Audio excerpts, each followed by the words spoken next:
Muy bien, bueno, pues es un placer y es un honor estar con ustedes. Agradezco a la maestra Margarita Hernández Zavala por la confianza que nos brinda para acompañar, bueno, pues a personas, pues muy, digámoslo así, personas que son muy especiales para la Secretaría, ¿verdad? Quienes están al frente de la formación de los docentes que se están incorporando en las filas de las escuelas del estado de Guanajuato. Gracias por acompañarnos esta tarde. Y bueno, pues para mí también es un compromiso muy fuerte, al igual que para nuestro equipo académico de Coeducar, el poder pues brindarles una experiencia que pueda generar, como decía el doctor Raúl, pues esa semilla de innovación, las ganas de querer transformar, de querer crecer, de mejorar el entorno de los profesores, sus ideas, sus estrategias, y todo eso pues siempre es algo que hay que agradecer.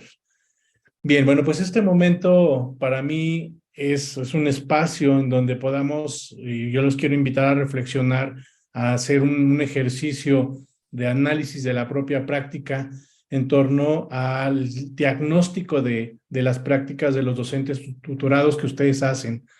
Ustedes, tutoras, tutores que me están escuchando, conocen o están en proceso de conocer a los maestros que acompañan. Yo les preguntaría, ¿cómo, cómo le hacen ustedes para profundizar en el conocimiento de lo que realizan sus tutorados? No solo de sus cualidades, de sus características de personalidad, o incluso ni siquiera nada más a nivel de las habilidades, sino también en el plano de cómo se dirigen, cómo actúan, cómo se desarrollan en el plano del aula, en el trabajo cotidiano. Y para ello, quiero invitarles a visualizar este diagnóstico que vamos a profundizar en el módulo 1 en tres grandes líneas. La primera, como también lo comentó el maestro Raúl, los estilos de enseñanza que hay hasta este momento en cuanto a investigación sobre el tema. Sin embargo, también preguntarnos cuáles son las características o lo que define la práctica de un profesor ya en frente a sus estudiantes. De igual forma, cómo se dan los procesos de colaboración, de empatía entre colegas, el apoyo que podemos brindarnos entre nosotros, el apoyo y la colaboración con los padres de familia, cómo se da esta relación empática con los alumnos y con el entorno en general. Bueno, pues vamos a analizar vamos a recuperar algunas ideas que tienen que ver con estos tres puntos principales. Ustedes como tutores de docentes de nuevo ingreso impactan en, pues, en la formación que se da a los estudiantes en las escuelas de los niveles que conforman la educación básica particularmente. Pero su impacto puede ser directo y es directo porque inciden en la calidad de la práctica que generan en donde se desenvuelven los profesores, las profesoras que son sus tutorados. Sin embargo, impactan de manera indirecta en las condiciones que generan estos maestros y estas maestras para una buena enseñanza y también pues para promover y para gestionar el aprendizaje de los alumnos. Este impacto directo e indirecto es lo que le da sentido a la labor de la tutoría. Pues cuando están frente a sus tutorados, quienes trabajan en la modalidad presencial, pero también para quienes están en línea acompañando a través de los foros, de las plataformas que se conectan con los maestros, saben que lo que le están proponiendo a estos colegas buscamos que trascienda en la labor que tienen con sus alumnos. Y bueno, pues eso es lo que nos mueve al final. No es solo pues transmitir una serie de contenidos para que los maestros se queden con ese contenido, sino que además lo lleven a la práctica, sean los elementos que le permitan innovar el trabajo que realizan de manera cotidiana. Por lo tanto, podríamos decir que ustedes son gestores de un cambio que es progresivo, porque los tutorados van asimilando poco a poco todas esas estrategias, experiencias, ideas, lecturas que ustedes les comparten. Y en la medida en que ese proceso se desarrolla, los maestros también van cambiando su manera de trabajar con los alumnos. Además, ustedes son gestores de un cambio planificado, porque, pues, como dice una frase, ¿no? Que el ejemplo arrastra. El ejemplo, el de un tutor, es lo que ayuda a que el maestro también se convenza de que vale la pena ser un profesor con características distintas a los profesores de décadas anteriores. Y ustedes lo hacen de manera planificada, no simplemente con ideas que salgan de repente, sino que realizan un plan de tutoría, realizan una serie de actividades en donde, además de buscar que sean innovadoras, buscan que las finalidades, los propósitos de esas actividades, pues impacten en el contexto de las escuelas. Y finalmente, bueno, pues ustedes gestionan un cambio que puede ser evaluado. Los cambios se pueden evaluar, permiten mejorarse, permiten generar cambios en el proceso a partir de la evaluación que mejoren el desempeño de las personas que están al frente, que mejoren las condiciones de las escuelas. Y esa evaluación, para poder valorar el cambio, el nivel de cambio que se está dando, pues parte también de la evaluación que el tutor hace sobre su propia práctica. Nadie da lo que no tiene. Los tutores somos los primeros, los formadores que necesitamos dar ejemplo de evaluación, de planificación y de un proceso gradual que nos ayude a ser mejores docentes, mejores personas. Ahora, ¿cuál es la ruta del cambio? Preguntarán algunos de ustedes. ¿Cómo llevar a los tutorados y enamorarlos de este proceso de transformación? En primer lugar, es necesario tener muy clara la meta. ¿Qué es lo que necesitamos? ¿A dónde queremos llegar?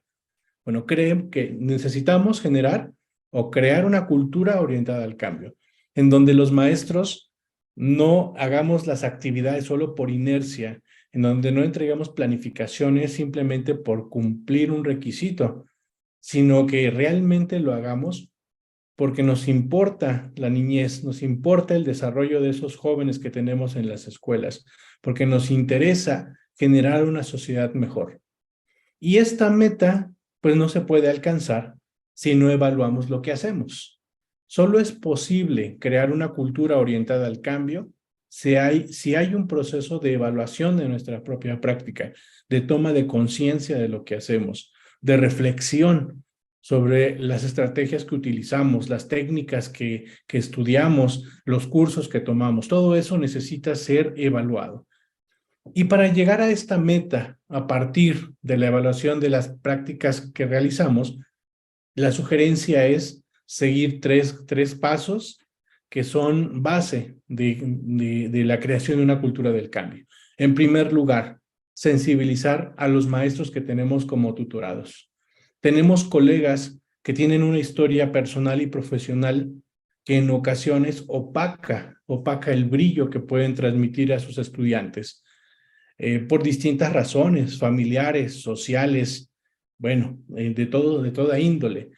Y por ello, tomar la base humana del profesor, sensibilizarlo, hacerlo sentir que su trabajo tiene un valor y además que ese trabajo tiene sentido para las familias y para sus alumnos, es el primer paso para romper esas estructuras rígidas, inflexibles que podemos estar arrastrando a partir de nuestras experiencias previas. Una vez que sensibilizamos a nuestros compañeros, a nuestros docentes tutorados, es posible construir con ellos, generar un plan con metas y acciones. Cuando la base humana del profesor se ha trabajado con el tutor ha como traspasado esa barrera solamente teórica, cognitiva, sino que además tiene un contacto de manera horizontal con el tutorado, en donde pues no se trata de que sea su amigo, se trata de que sea una persona que muestre en su proceder y en su actuar, en su manera de pensar, los valores de un educador. Y cuando esto está claro en la relación tutora, el plan con metas y acciones deja de ser solamente un documento frío ahí guardado en un archivero, sino que se convierte en una ruta, en un plan de acción con sentido, que hace que vibre el tutorado para lograr estas metas que el tutor le está compartiendo. Pero no puede haber cambios sin evidencias, compañeros. No puedo decir que yo ya estoy siendo un mejor maestro si no tengo algo que lo muestre. Bueno, el paso número 3 consiste en generar estas evidencias del cambio. Puede ser en varios sentidos la generación de las evidencias del cambio. Puede tener que ver con la manera en cómo implemento las estrategias didácticas con mis alumnos, la relación, el trato que les doy, si es un trato humano, cálido, cercano, atento, cordial, amable. O quizá una evidencia del cambio pueda ser la colaboración en cuanto a trabajar con mis colegas en los consejos técnicos, pasar de una crítica solamente, una crítica sin sentido, a una crítica propositiva, una crítica proactiva, una crítica que ayude al colectivo a mejorar. Si esas evidencias del cambio son congruentes con esta cultura orientada a un cambio en cuanto a mejorar la calidad de vida de nuestros estudiantes y mejorar las condiciones del entorno de las escuelas, estaremos avanzando en la ruta que los tutorados y los tutores deseamos. Habrá que tomar en cuenta un rubro que también es importante, que el cambio surge desde la práctica. El cambio no se da únicamente en discursos. Claro, el discurso, cuando está respaldado por una serie de acciones, por supuesto, toma el sentido pleno. Sin embargo, cuando no es así, cuando es un discurso solamente de lo que me gustaría hacer o de lo que dicen los libros, pero que yo no hago, es un discurso vacío de práctica. Aquí yo te sugiero, estimada tutora, estimado tutor, que cuando estés elaborando tu plan de asesoría, que yo seguramente ya lo tienes o estás en proceso de elaborarlo, no olvides considerar las resistencias que has identificado en tus tutorados, en tus maestros, porque las resistencias de ellos son los retos tuyos. Es ahí en donde necesitas atender, en donde necesitas estar muy al pendiente de lo que tus docentes de nuevo ingreso están necesitando. Y estas resistencias solo se pueden limar, se pueden reducir o eliminar si hay un aprendizaje entre pares. El tutor no es el que lo sabe todo, el que está ahí solamente para enseñar al otro. No es una relación vertical. El tutor necesita mantener una relación horizontal con el tutorado. No desde la perspectiva de permitirle al tutorado todo o simplemente pues de darle una opinión superflua, sino el verdadero par, el auténtico par es aquel que te orienta con la experiencia, pero a la vez te hace valorar lo que tú mismo estás proponiendo. Y esto le da, enaltece al docente de nuevo ingreso, lo hace sentir arropado, acompañado. Y esto al docente de nuevo ingreso le da más fuerza para poder transformar su entorno. Y bueno, pues aquí yo te preguntaría, ¿cómo puedes generar evidencias que demuestren estos avances desde el aprendizaje entre pares? Creo que puedes aquí tomar algunas ideas que seguramente ya has venido trabajando con tus colegas, profesores, y que tú mismo o tú misma has vivido a lo largo de tu experiencia profesional. Porque constantemente los maestros estamos generando evidencias, aunque no siempre somos conscientes de ello. La base para desempeñar un liderazgo o potenciar el liderazgo de cada uno y de cada una de ustedes como tutores o tutoras es estas condiciones de confianza con sus docentes tutorados. No se puede concebir una relación tutora si no hay unas ciertas condiciones de confianza. La confianza que nos hace sentir que lo que estamos realizando vale la pena, esa confianza que nos impulsa a crecer y que en un ambiente sano entre tutor y profesores tutorados provoca que la tutoría se convierta pues en un dinamismo de crecimiento. Ahora bien, algunos aspectos que en las prácticas de tutoría necesitaremos estar muy al pendientes, sobre todo en la reflexión durante estas próximas semanas, porque ustedes van a estar intercambiando en los foros, seguramente estarán también compartiendo con los grupos, en los grupos de WhatsApp con sus tutores, con sus asesores de Coeducar, y aquí cobra especial relevancia la relación y la socialización que ustedes pueden lograr a lo largo a partir de esta experiencia. En primer lugar, las prácticas de tutoría permiten que estos espacios de socialización sean espacios privilegiados para compartir los proyectos que ustedes realizan, que a lo largo de este curso también puedan en los proyectos de aplicación escolar dar evidencia de lo que están implementando con sus tutorados y a su vez lo que sus tutorados están realizando con sus estudiantes. Este espacio de tutoría nos va a permitir también pues crear y acrecentar un ambiente de confianza al comentar los retos de la escuela, porque sabemos que nuestras escuelas no son perfectas, los maestros tampoco lo son, ni nosotros mismos. Lo importante en la tutoría será identificar esas áreas de crecimiento que todos tenemos en estos niveles que acabo de mencionar y a partir de ellas generar una dinámica de crecimiento, de mejora y sobre todo en un ambiente de respeto y de cordialidad. Los tutorados privilegian el beneficio de sus estudiantes antes que el propio. Creo que este es un principio invaluable, un principio básico de la docencia. Cuando el docente, el profesor, busca, siempre antepone la necesidad de los demás a la propia. Sin olvidarse de la propia, atendiendo sus propias necesidades para poder acompañar a los colegas. Sin embargo, en algún momento se antepone la necesidad de sus tutorados para ayudarlos a crecer. Y finalmente, reconocer estas prácticas innovadoras de sus docentes tutorados va a ser un elemento que los catapulte a desarrollar más experiencias que puedan ser exitosas en un futuro cercano.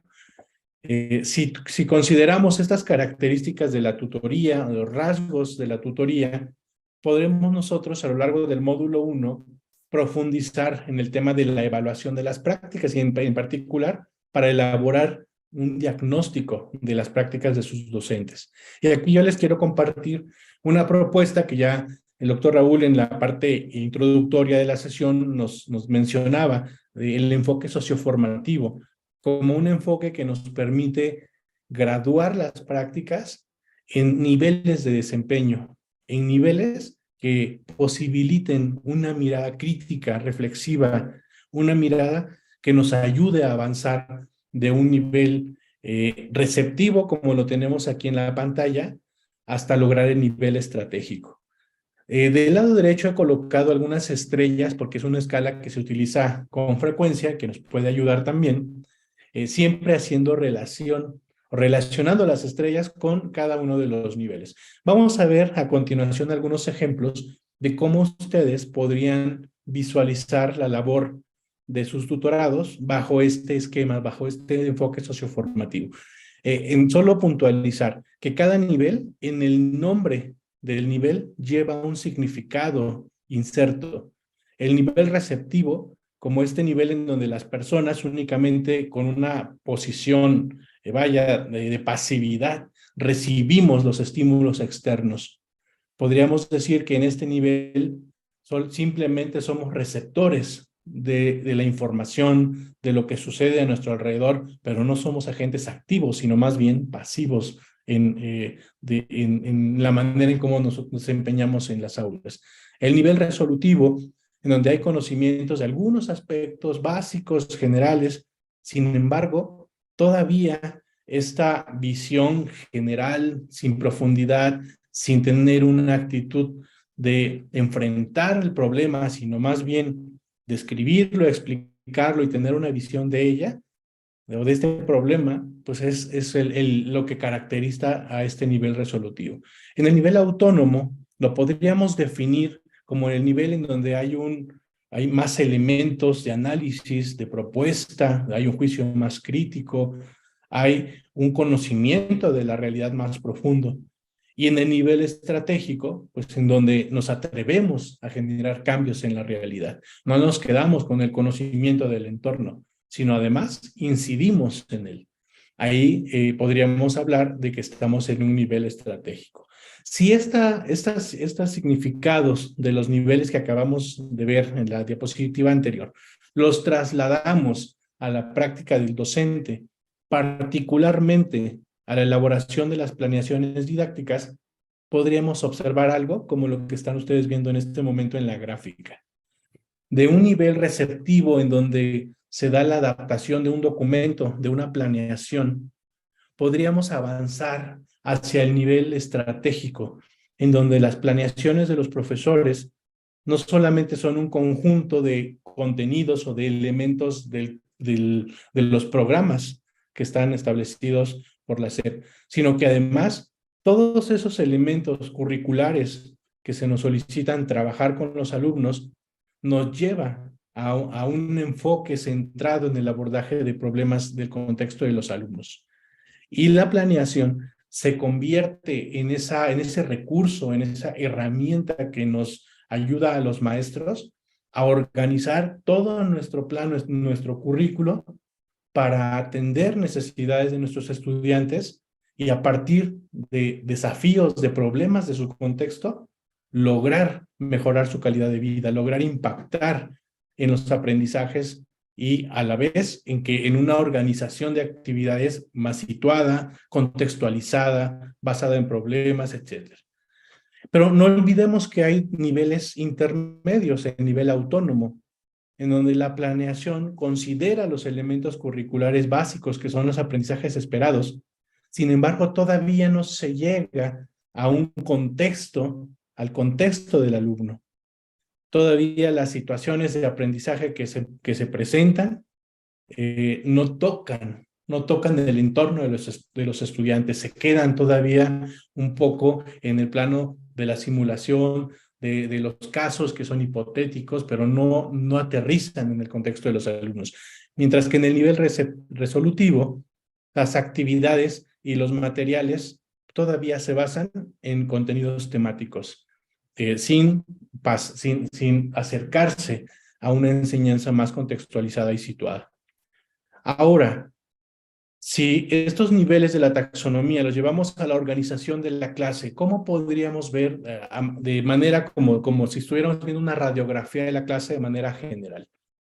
En el nivel resolutivo tendríamos clases en donde la mayor parte del tiempo el profesor se basa en la explicación de los contenidos, de los temas, de las actividades del libro del texto, de las guías que ya están diseñadas por alguna editorial, por algún autor.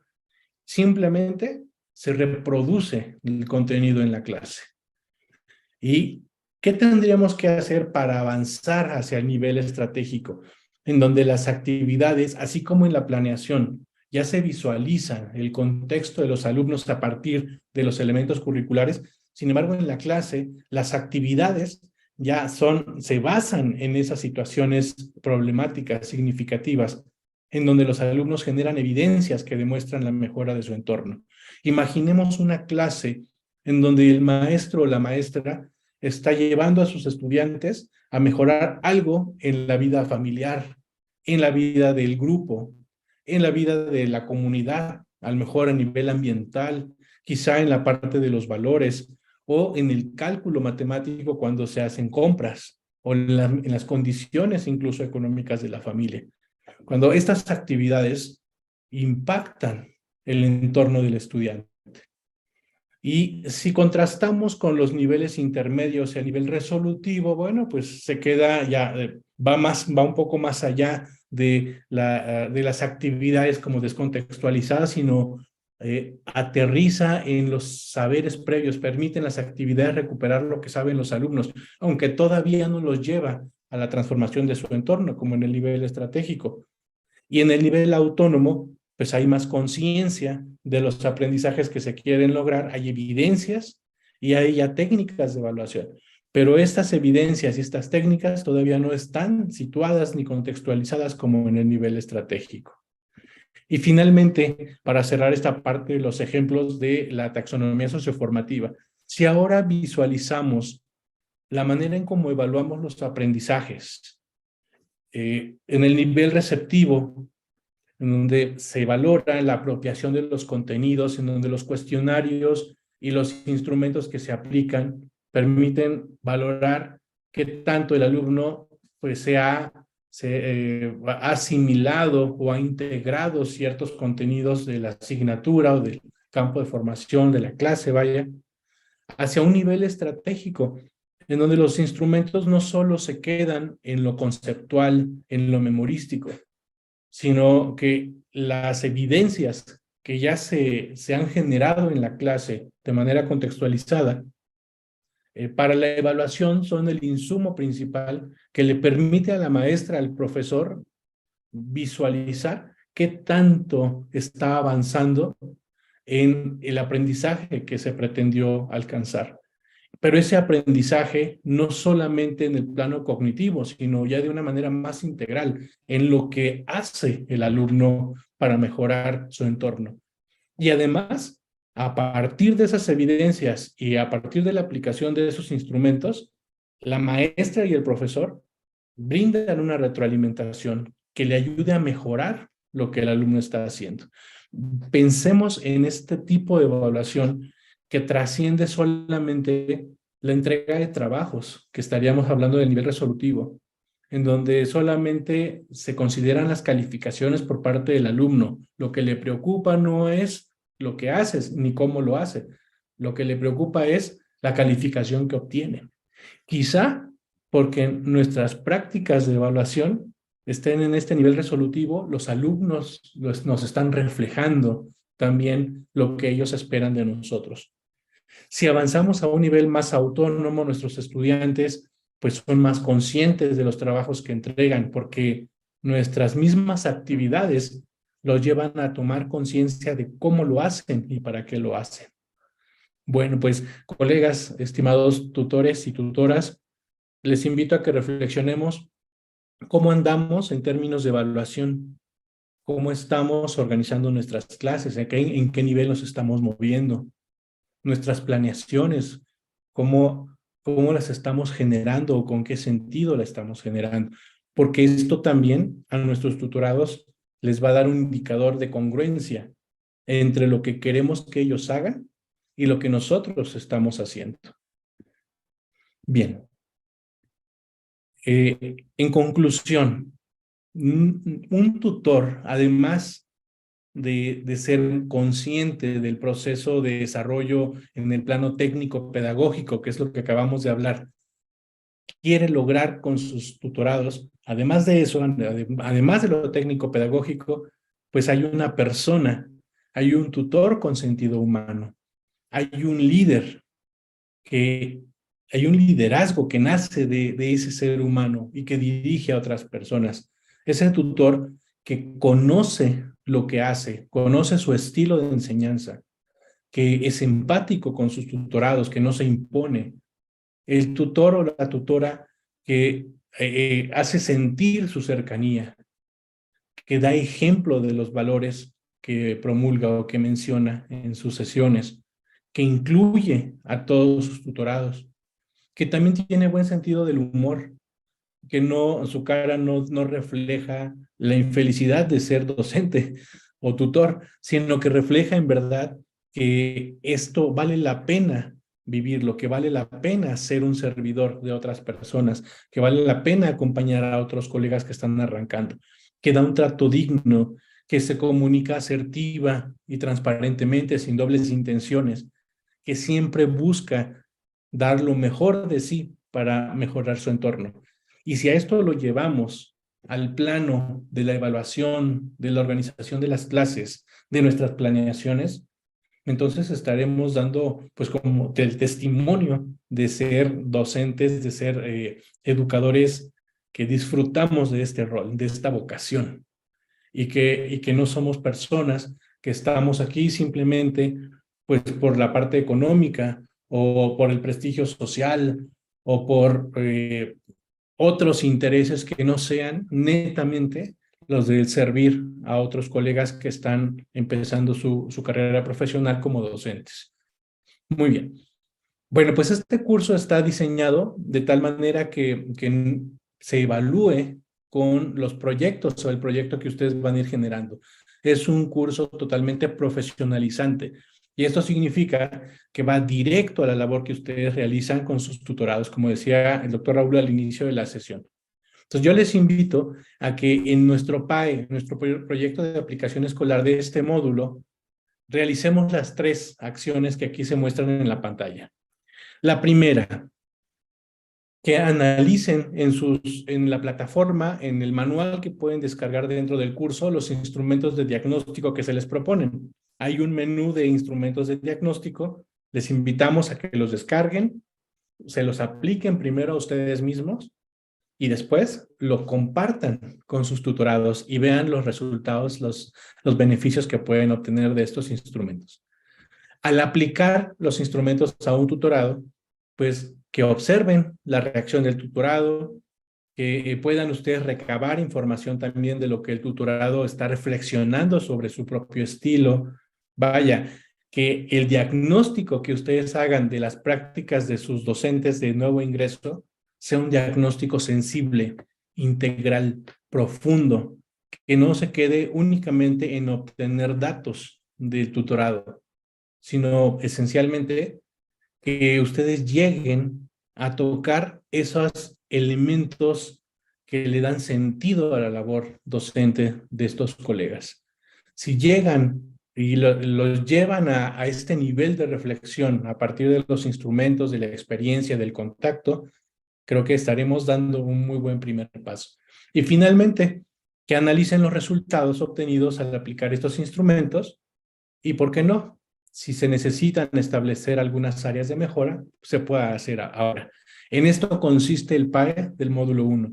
Si ustedes ven, este PAE del módulo 1 no es solamente llenar un documento, un formato que hay que entregarle al asesor porque si no, no paso el curso, ¿verdad? No, se trata de que este PAE a ustedes les dé elementos de fondo de lo que hacen sus docentes tutorados, de las habilidades que poseen, sobre todo para la colaboración y la empatía, y por qué no también profundizar con ellos en la experiencia de lo que significa ser docente en esta época.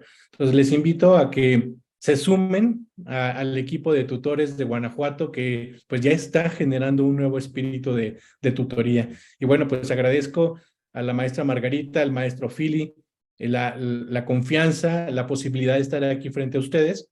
Y bueno, pues deseo de corazón que estos materiales, que este curso que hemos preparado para ustedes, pues les sea en verdad de mucha utilidad para dejar huella en los niños y los jóvenes del estado de Guanajuato. Muchas gracias a todos y a todas.